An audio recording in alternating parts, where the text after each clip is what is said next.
මොකද්ද කියලා අහනකොට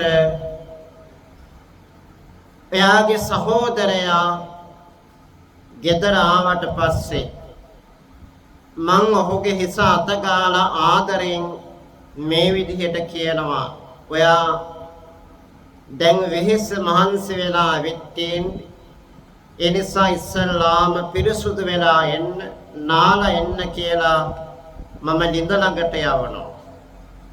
ඔයා ලිඳ ළඟ ඉඳලා වතුර බාල්දිය ගන්නකොටම එක පහරින්ම බෙල්ලට පිහියෙන් කොටලා ඔහුව ඝාතනය කරන්නට ඕනේ. ඒ විදිහට කළොත් අපි දෙන්නට හැමදාම හම්බෙන්න පුළුවන් කියලා කිව්වා. ඔබ හිතන්නේ මේ ප්‍රකාශය අහලා අර සහෝදරයා කුමක්ද කිව්වේ? හාමං කරන්නම් කියලා කිව්වේ නැහැ. මට කිසිම වරදක් කරලා නැති මගේ සහෝදරයා මං කොහොමද ඒ විදියට ඝාතනය කරන්නේ? මට නම් ඒක කරන්න බෑ කියලා කිව්වා. එහෙමනම් මාව අමතක කරලා දාන්න මේ සම්බන්ධය මෙතනින්ම නවත්තමු කියලා කිව්වා. බලන්න කාමය ගින්නක් කියලා කියන්නේ ඒකයි. නත්ති රාග සමෝ අග්ගී. අවසානයේ මොකද වුනේ? මේ කාන්තාවගේ රූපේට කාන්තාවත් එක්ක පසිඳුරන් පිනවලා ලබන සතුට තව තවත් ලබන්න ඇති කරගත්ත උපාදාය නිසා මොකද කළේ? අකමැත්තෙන් හරි ඔහුගේ අතින් තමන්ගේ සහෝදරයා ඝාතනය කරන්න තීරණය කළා. වතුර බාල්දිය අරගෙන ඔළුවට දාගන්න හදනවා. ලිදට නැමිලා වතුර බාල්දිය ගන්න හදනකොටම බෙල්ලට කොටනවා.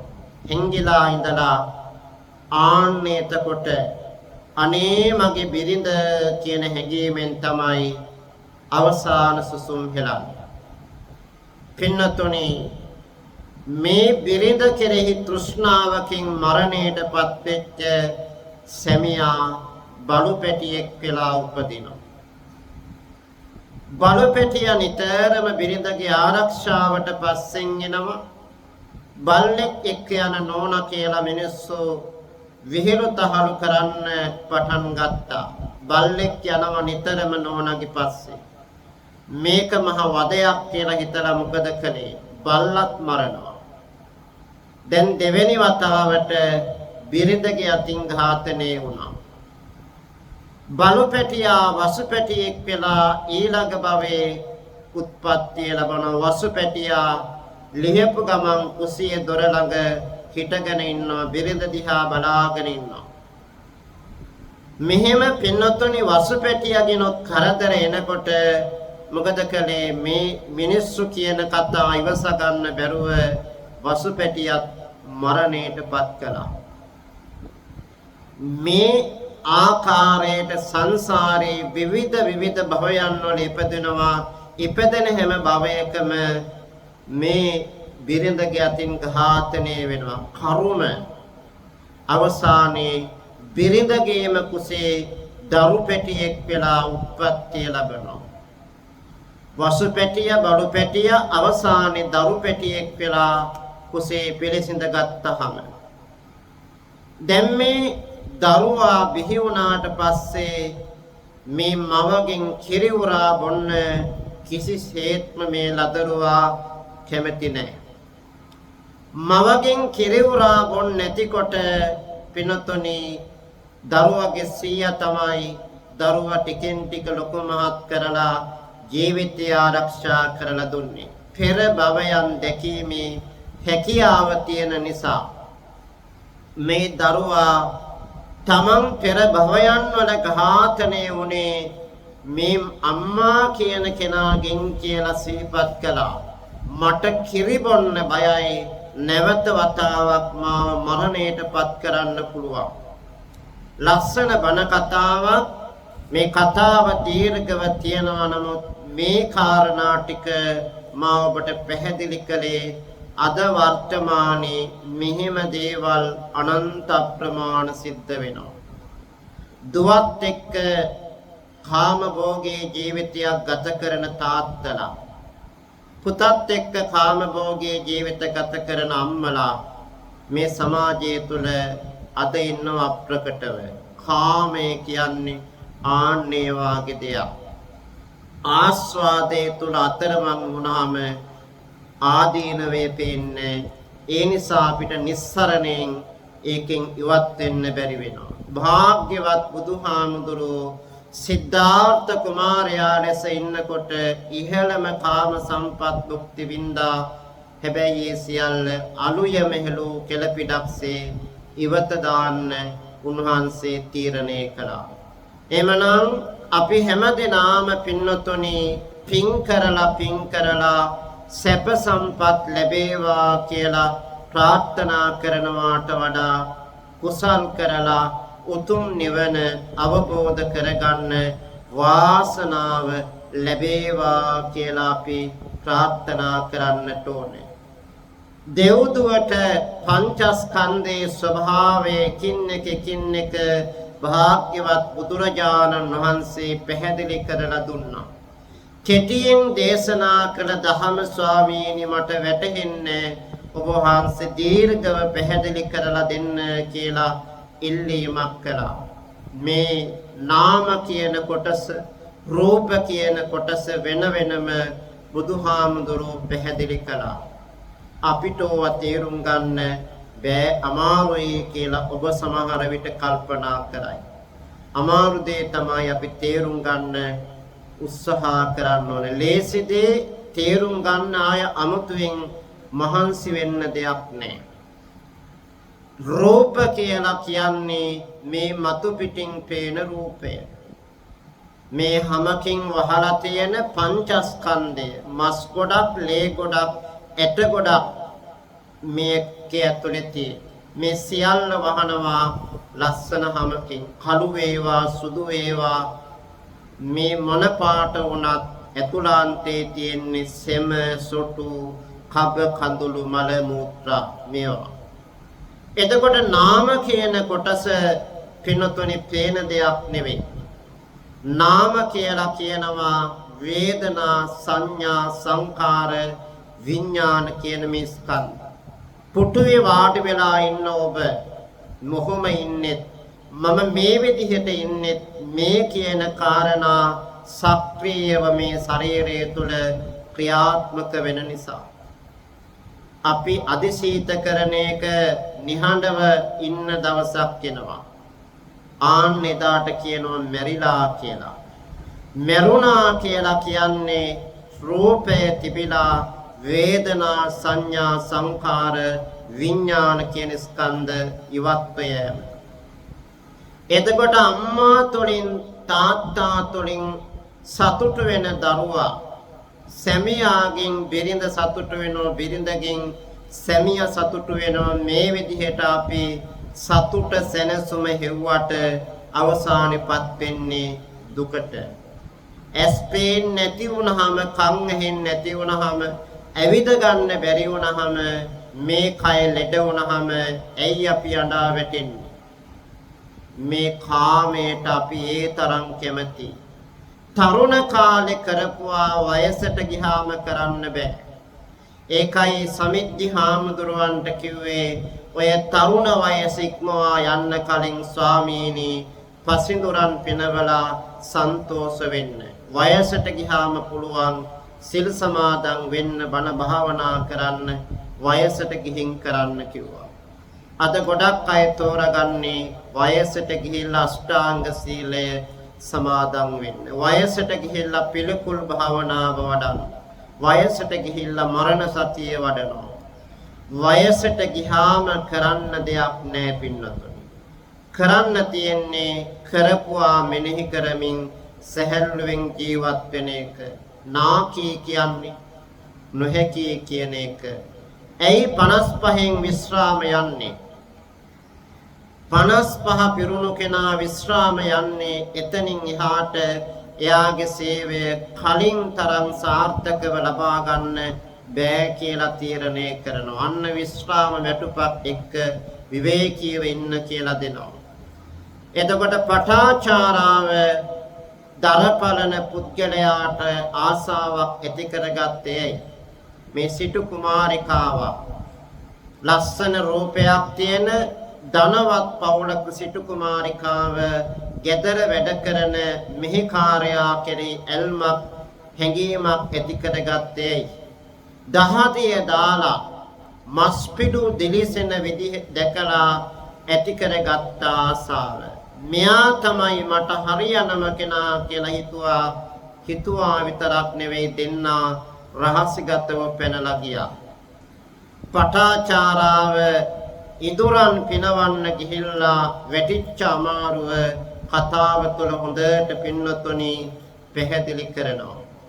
දරුවෝ ලැබෙනවා, දරුවෝ නැති වෙනවා, සැමියා නැති වෙනවා, අවසානයේ සියල්ල නැති වෙලා නැවත ගෙදර එනකොට අම්මයි තාත්තයි එකම සහෝදරයයි ඒ අයත් නැති වෙලා.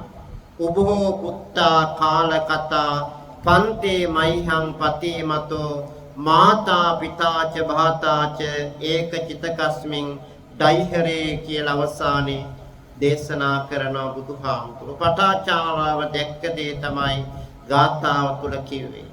මාතා පිතාච භාතාච අම්මා තාත්තා සහෝදරයා දැවෙනවා ඒක චිතකස්මින් ඩයිහරේ එකම සෑයක ඇඳිවත පවා නැතුව සිහි විකල් වෙලා පිස්සියක් වගේ දුවගෙන යන්න අය කටයුතු කරනවා. බලන්න පාරක් ගානේ යනකොට ඇය බුදුහාමුදුරුවෝ වෙත ගමන් කළේ නිර්වතින් ගිය ඇය විනයදර භික්ෂුණීන් අතර අග්‍රස්ථානයටපත් වෙනවා.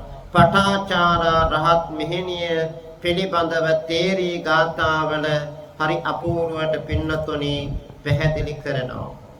ඒ නිසා පටාචාරා රහත් මෙහෙණිය කොහොමද රහත් වෙන්නේ? මේ රහත් වෙන ආකාරය පින්නතුනි පැහැදිලි කරනවා. පාසෝදලා දාන වතුර ටික පොළවට උරා ගන්න ආකාරයෙන් නුවණින් මෙනෙහි කළා. ඊළඟ වතුර පාර ටික දුරක් ගිහිල්ලා පොළවට උරා ගත්තා. මේ දර්ශන දැකලා ඇය සිත කෙලෙස් වලින් නිදහස් කරගෙන අවසානයේ නිවනින් සැනසීම ලබා ගත්තා කියලා ඒ ඇයගේ චරිත කතාව තුල සඳහන් කරනවා. එහෙමනම් වස්තුව එකතු කරන්නේ අපි හැමෝම කාමයට තියෙන ආසාව නිසා, කැමැත්ත නිසා. අද රටවල් අතර යුද්ධ කරන්නේ බලවත් රාජ්‍යයන් අනිත් රාජ්‍යයන් අල්ලගන්න වෙරදරන්නේ ඇයි? මේ තමයි කාමය කියලා කියන්නේ. එහෙමනම් පින්නතුනි අපිට දහම් අවබෝධයක් තියෙනවා නම් මේ කාමය තුල කවදාවත් අපි අතරමං වෙන්නේ. කාමය තුලින් සසරට ප්‍රයෝජනයක් ගන්නෙ කොහොමද? අපි නිතරම ඇති වෙන සිටිවිලි සිහි කල්පනාවෙන් විමසලා බලන්න ඕනේ. මට මේ ඇති වෙන කාම සිටිවිල්ල මම ක්‍රියාවට නැංගුවොත් මට හොඳක් වෙනවද නරකක් වෙනවද? සමාජයට හොඳක් වෙනවද? මේ විදිහට විමසමින් යනකොට අපේ මනස අපිට පාලනය කරගන්න පුළුවන්. එතකොට අම්මා තාත්තා නැතිවීම තුළ දරුවන්ට ඇයි දුකක් වේදනාවක් ඇති වෙන්නේ? අම්මාට තියෙන ආසාව තාත්තාට තියෙන ආසාව අසීමිතයි.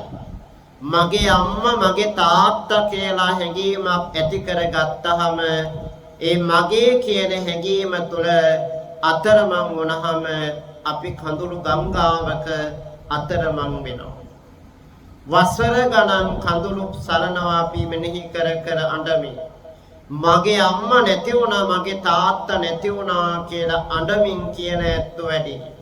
දහම් අවබෝධයක් ලබාගත් කෙනා මරණයක් දැක්කහම සංවේගයක් තමයි ඇති කරගන්නේ. ඒ නිසා පින්නතුනි පින්දහම් කරන කෙනා සසරේ ඉස්සරහට යනකොට කුසල් වඩන කෙනා දාන සීල භාවනා කියන ත්‍රිවිධ පුණ්‍ය ක්‍රියා සිද්ධ කරන කෙනා ජාති ජරා ව්‍යාධි මරණ කියන දුක් නසා උතුම් නිවනින් සැනසීමටපත් වෙනවා. අපි ආන්නේ ධර්මතාවයට මාර්ගයට පින්නතුනි පිවිසෙන්නට ඕනේ. එහෙමනම් මේ සමිද්දි සූත්‍රය ආශ්‍රය කරගෙන ඔබට මා ලබා දෙන්න උත්සාහ කළ දහම් පණිවිඩය මිත්‍යා දෘෂ්ටික භාවයට පත් වෙලා හිටිය දෙව්දුව අවසානයේ සම්‍යක් දෘෂ්ටික වෙන්නේ භාග්‍යවත් බුදුරජාණන් වහන්සේට පින්නතුනි යොමු කරපු නිසා. සමිද්දි හාමුදුරුවෝ ප්‍රතක්ජන හාමුදුරුවෝ කෙනෙක්. එයින්සයි උන්වහන්සේ ඇයට කිව්වේ මම තාම අලුත් මේ ජීවිතේට ඔබ ඔය අහන කාරණා විස්තර කරලා කියන්න තරම් දැනුමක් මට නෑ. ඔබ බුදුහාමුදුරුවෝ වෙත ගමන් කරන්න. ස්වාමීනි අපි වාගේ අයට කිට්ටුවට යන්න බෑ. මහේසාක්‍ය දෙවියන් පිරිවරාගෙන ඉන්නකොට මං කොහොමද ස්වාමීනි කිට්ටුවට යන්නේ? අන්න එතරදී තමයි ඇයව කැඳවාගෙන සමිද්දි හාමුදුරුවෝ බුදුහාමුදුරුවෝ වෙත යන්නේ. එතනදී පින්නතුනි මේ කාමයේ කෙරෙහි තියෙන දෘෂ්ටිය වැරදි අවබෝධය නිවැරදි කරගන්න කරුණු කාරණා පැහැදිලි කළා. ඉඳුරන් පිනවලා ලබන සන්තෝෂය අපි හැමෝම හැමදාම ලබන්න කැමැතියි. හැබැයි මේ ආස්වාදය ආදීනවය ලබනවා නම් නිස්සරණයෙන් අපිට අවසන් කරන්න පුළුවන්. ආස්වාදයක් තුළ අතරමං වෙන්නේ නැතුව ආදීනවේ හිතන්න. මං ආදීනවේ ගැන ඔබට පැහැදිලි කළා. ආදීනවේ හිතන්නේ නැත්නම් තිරිසන් ලෝකේ, പ്രേත ලෝකේ, සතර අපායේ උත්පත්ති ලබන්න පුළුවන්. වැරදි රස ඉඳුරන් පිනවන කෙනෙක් වෙනවා. ඒ නිසා නිස්සරණේ කියලා කියන්නේ ආදීනවේ දන්න කෙනා අවබෝධ කරගන්නවා මම දුකටපත් වෙනවා සසරේ. තව දුරටත් මම දුකටපත් වෙන්නේ නැහැ. ඒ නිසා මම මේ කාමය පාලනය කරනවා කියලා. අර ස්වාමි පුරුෂයාගේ සහෝදරයා සමග පස්සිඳුරන් පිනවලා සන්තෝෂ වෙච්ච බිරිඳ පින්නතුනි ඒ සහෝදරකම පවා අමතක කරන්න වුණා බිරිඳකින් ලැබිච්ච සෙනෙහස නිසා. බලන්න එක බඩවැල කඩාගෙන ආපු සහෝදරයා තමන්ගේ සහෝදරයා නේද කියලා හිතුවේ නෑ. බිරිඳගේ සතුට වෙනුවෙන් තමන්ගේ සහෝදරයා තමන්ගේම අතින් ඝාතනය කළා. එතකොට විවිධ ආත්මයන් වල ඉපදුනත් බිරිඳට තියෙන සෙනෙහස බලන්න. තිරිසන් ආත්මයකට ගියත් බිරිඳ රැකගන්න ඒ තිරිසන් සත්තා ඇයගේ පසුපස ආවා. ඇයට තියෙන ආදරය නිසා. හැබැයි බල්ලෙක් වෙලාම වසුපැටියෙක් වෙලාම ඇය දන්නේ නැහැ මේ ඇවිත් ඉන්නේ මගේ ස්වාමියා කියලා. මේ මොන කරදරයක්ද කියලා අවස්ථා දෙකේදීම ඝාතනය කළා. අවසානයේ බලන්න බැඳීම කියන එක කොච්චර දුරට යනවද කියලා තිරිසන් භවයෙන් මිදිලා දරු පැටියෙක් ලෙස ඇයගේම කුසේ උත්පත්ති ලබන්න කර්මයේ රැස් වෙන ආකාරයෙන් ඒ දරු පැටියා අවසානයේ ඇයගෙන් කිරිබොන් නැති තත්වයටපත් වුණා. ඒ දරුවා ලොකු මහත් වෙලා ගිහිගේ අතහැරලා බණ භාවනා කරලා සසර ගමන නිමා කරලා උතුම් නිර්වාණ සෝය අවබෝධ කරගත්තා කියලා කතාවේ අවසානයේ පැහැදිලි කරනවා. ඒ නිසා පින්නතුනි කාමයේ තුල අපි ආස්වාදේ ලබන්නට ඕනේ. මේ කාම ලෝකේ ඉපදුනේ කාමයට තියෙන ආසාව නිසා. හැබැයි ඉඳුරන් පිනවන්න ඕනේ ධර්මානුකූලව. ගිහි ඔබට බුදුහාමුදුරුවෝ තහනම් කළේ නැහැ කාමයේ තුල කටයුතු කරන්න එපා කියලා. බිරිඳකින් සැමියා සතුටු වෙන්න ඕනේ. සැමියා බිරිඳකින් සතුටු වෙන්න ඕනේ. අම්මා තාත්තගෙන් දරුවෝ දෙමව්පියන්ගෙන් සතුටු වෙන්න ඕනේ. හැබැයි පාලනයක් ඇතුව කළොත් අපිට කාමය පාලනය කරගෙන පාප කර්ම වලට හසු නොවේ සසර ගමන සුවපත් කරගන්න පුළුවන්. මස්ලේ නැතියට බලුලෙව කන්නේ කුස්පිරුමක් ඵලයක් නොලබන්නේ. ලෙස් ඒ සැපතෙහි ලොබන කරන්නේ සැපයක් නම් නැත කම් රස කෙලී. සැපයි සැපයි කියලා කිව්වට මේකේ සැපක් නෑ කියලා ලෝවැඩ සංගරාවේ සඳහන් කරනවා. ඒ නිසා පින්නතුනි දාන ආදී පින්දහම් කරගන්න, සීලාදී ගුණධම් ආරක්ෂා කරගන්න, භාවනාමය පින්කම් ජීවිතේ සිද්ධ කරගන්න. එතකොට සීලයක පිහිටන්න බැරි ඇයි? අපිට සිල් සමාදන් වුණාට සිල්පද රකින්න බෑ. බැරි හේතුව අපේ මනස ඇදෙන්නේම කාමයට. අපි පන්සිල් මේ මොහොතේ සමාදන් වෙනවා, ඊළඟ මොහොතේ කඩනවා. ආය පන්සිල් සමාදන් වෙනවා, ඊළඟ මොහොතේ ආය කඩනවා. ඔය ස්වභාවයේ නෙවෙයිද අද වර්තමානයේ තියෙන්නේ. ඔය ස්වභාවයේ තියෙන්නේ. ඔබ නිකමට හිතලා බලන්න ඔබේ වයසත් එක්ක ඔබ පන්සිල් සමාදන් වෙලා තියෙන වාර ගන්න. ඒ සමාදන් වුණු සීලේ රකින්න උත්සාහ කරපු වාර ගන්න. කොළයක් පෑනක් අරගෙන ලියන්න බලන්න. අපිට ලියන්න දෙයක් නැහැ. පින්නතුනි අන්න එතනයි දුර්වලතාවය. මේ හැම දෙයක්ම අපි කරන්නේ ඇඟේ පතේ හයිය තියනකම්.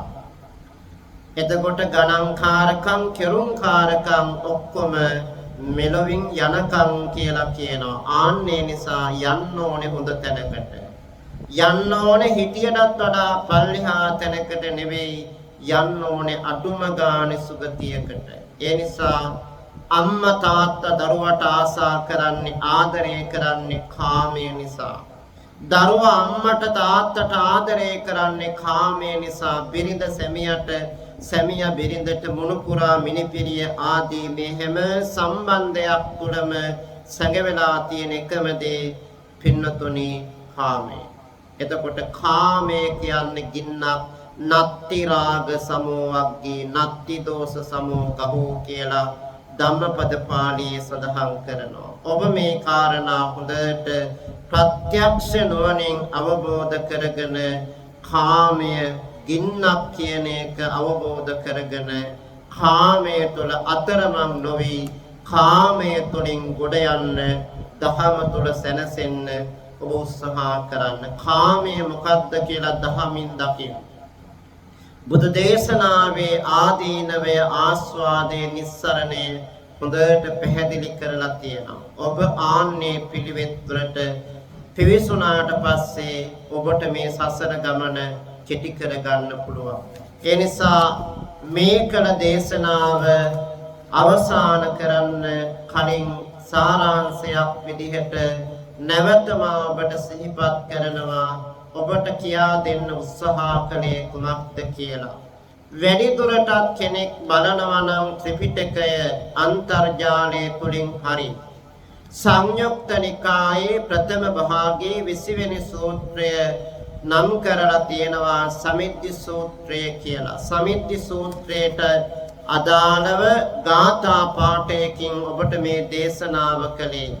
බුත්වා බුඤ්ජසි බික්ඛූන බුත්වා බුඤ්ජසි බික්ඛු කියන දේශනා පාඨයත් අකාලිකෝ අයං බන්තේ ධම්මෝ සම්දිට්ඨිකෝ ඒහි පස්සිකෝ උපනයිකෝ.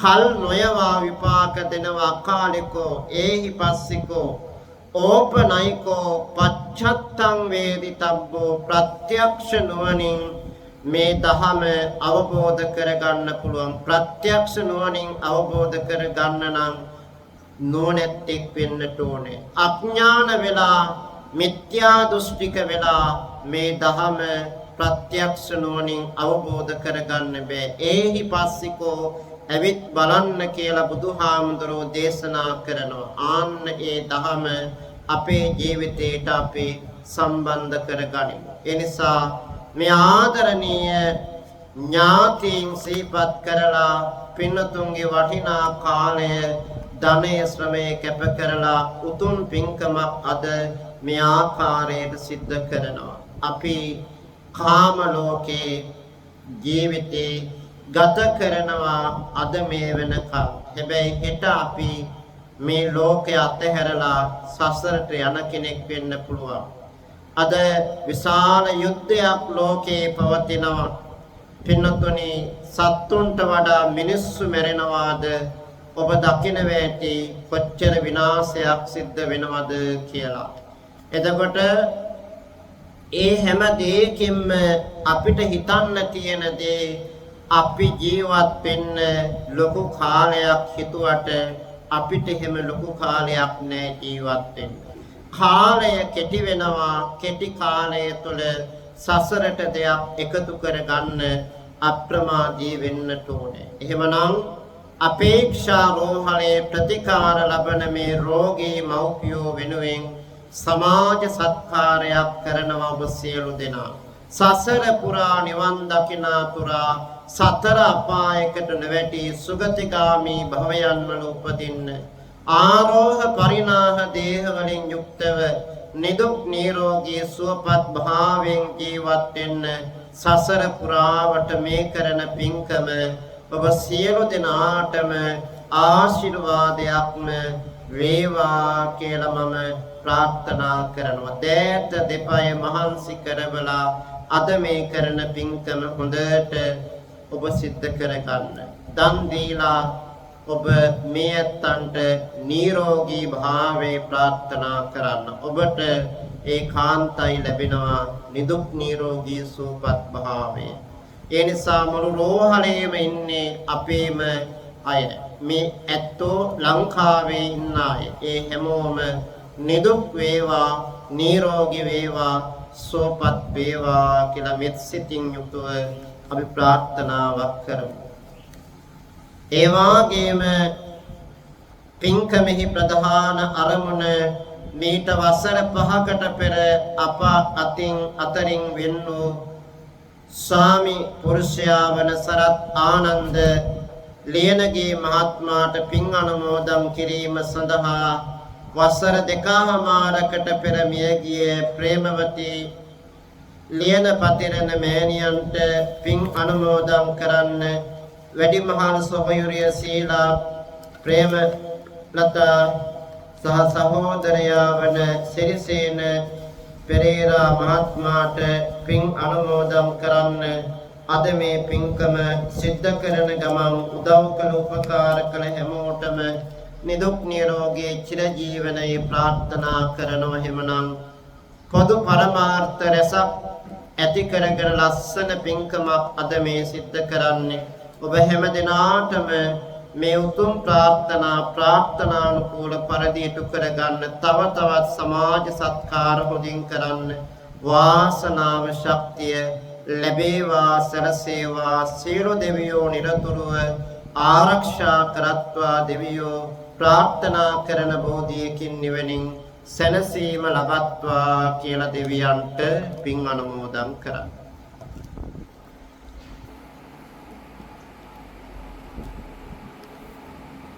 මුලින් නම් සඳහන් කළ මළගිය සියලු ඥාති වර්ගයා මේ පින් අනුමෝදන් වේවා. සසරගත වරදකින් දුකකනම් අත මිදේවා. සැපතකනම් සැප වඩාත් දියුණු කරගෙන නිවනින් සැනසීම ලබත්වා කියලා ගාථාව කියන්න පින් අනුමෝදන් කරන්න.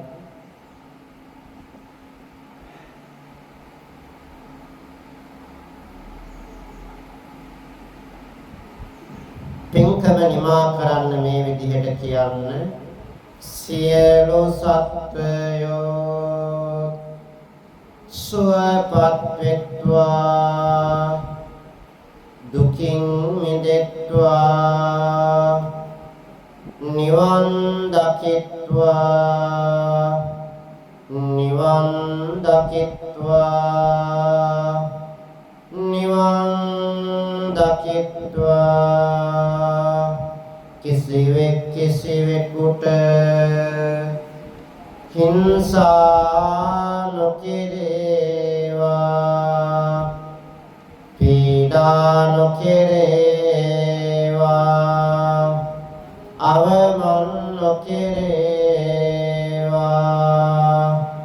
සියලු දෙනාම සියලු දෙනාගේම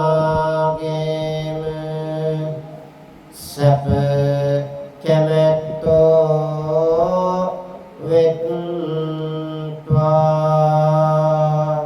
සාදු සාදු සාදු.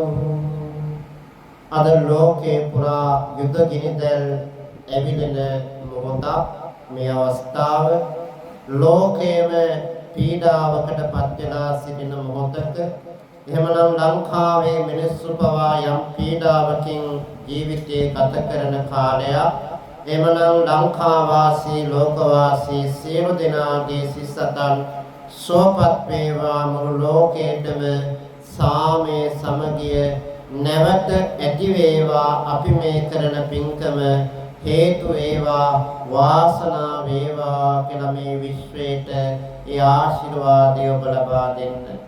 අපේක්ෂා රෝහණේ සේවය කරන වෛද්‍ය කාර්ය මණ්ඩලය, මාර්ගම අපේක්ෂා රෝහණේ වගේම බණ්ඩාරනායක රෝහල් පරිසරයේ සේවය කරන වෛද්‍ය කාර්ය මණ්ඩලයේ මේත්‍ර නෝනා මහත්මිය හෙදෙහිදියන් සුළු සේවක සේවිකාවන් පිළිකා සංගමේ නිලධාරීන් ආරක්ෂකංශය ආහාර පාන පිළියෙල කරන අය එවාගේම අන්තර්ජාලය තුළින් මේ පින්කමට එකතු වෙන අය ආරක්ෂකංශය සියලු දෙනාම සියලු දෙවියෝ ආරක්ෂා කරත්වා. හැමෝටම සිතක් ශාන්තියක් යහපතක් වේවා.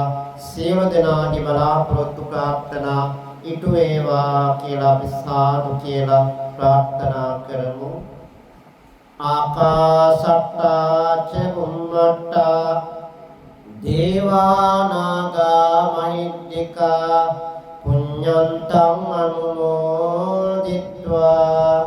චිරන් රක්ඛන්තු ලෝක සාසනං චිරන් රක්ඛන්තු දේශනං චිරන් රක්ඛන්තු ත්වං සදා. සියලු දෙනාටම දෙනුවන් සරණයි.